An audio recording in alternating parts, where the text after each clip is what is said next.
continuous issue, but it really is a result of flawed and systemic issues that result in the misapplication and the disproportionate application of already flawed policies. With these flawed policies, is pro-Israel content also being shadow banned to the same degree as Palestinian content?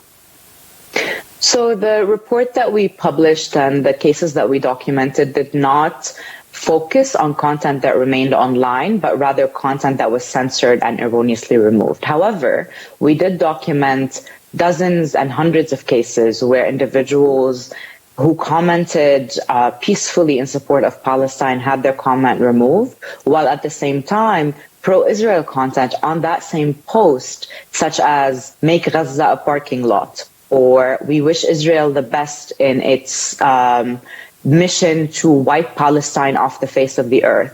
That kind of egregious content remained online on the same posts where a Palestinian flag emoji would be erroneously removed because it is quote-unquote spam. Those egregious double standards online are something digital communications expert Mona Shtaya has experienced firsthand. Mona is based in the occupied West Bank. She recently told Newsfeed that the discriminatory restrictions Palestinians face daily are mirrored in the online world. Social media platforms didn't show any interest in protecting Palestinian voices since the beginning of the ongoing events in Palestine. And even before that, it has been documented that there is discrimination or discriminatory policies against Palestinians and or Palestine-related content on social media platforms, more particularly on Meta's platforms. We can see and witness that there is a lot of incitement, hate speech, and violent speech still going on its platforms against Palestinians. The shadow banning is one of many digital rights violations on those platforms that Palestinians are and their allies are exposed to, and it's substantially contributing to silence Palestinian voices and to only have one narrative or mono-narrative on the platforms, which is the Israeli narrative that is normalizing anti-Palestinian racism globally. I understand that your own social media accounts were shadow banned too. When did you realize you were being censored? Yeah, that's true. Unfortunately, I realized that I have been shadow banned exactly when I was publishing, like different times when I was publishing either analysis pieces or just like Instagram content informing people about the discriminatory policies that Palestinians are facing on Meta's platforms, including Instagram. And how also those platforms are substantially contributing to normalize anti-Palestinian racism.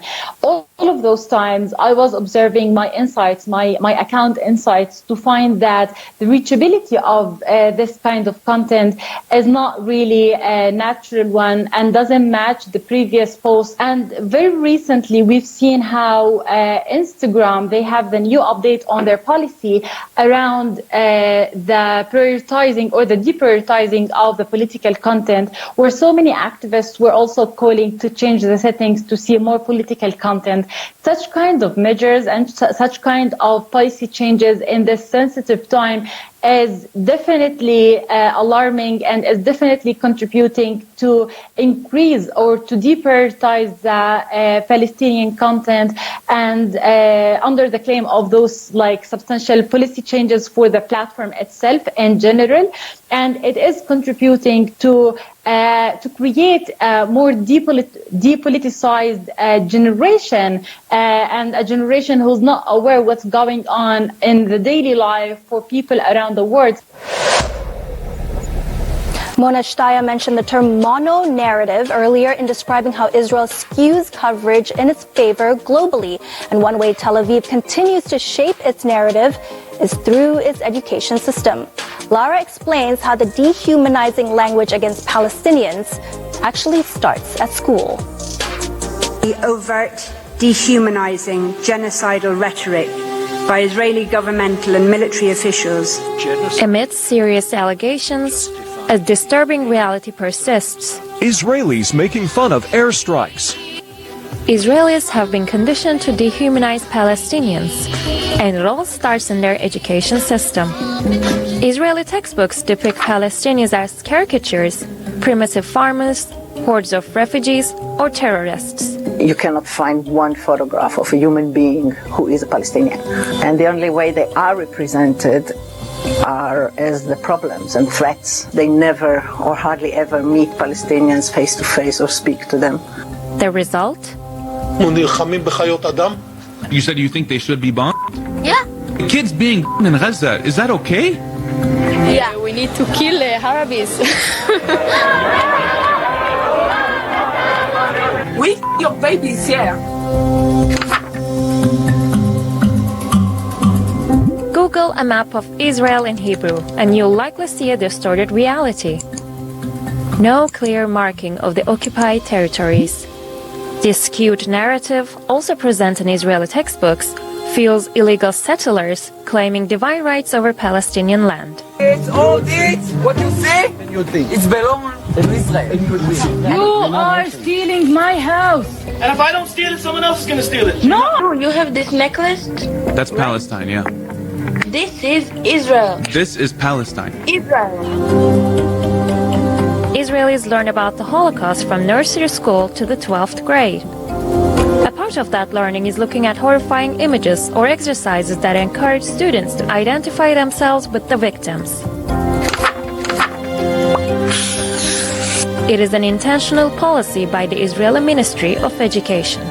The goal is traumatization and revenge, and not to let the fire of vengeance die out. However, this vengeance is not directed towards the German persecutors and their collaborators in Europe, but towards Palestinian colonized subjects who are Nazified. Why all this? Well, Israel clings to its identity as a Jewish state, and it does so by displacing, imprisoning, and murdering Palestinians routinely to manage demographics. And the only way to get its people to participate is by convincing them that it is the only way for them to exist safely. In Israel's warped reality, seeing Palestinians as people seeking peace and freedom doesn't align. An eye-opening report there from Lara.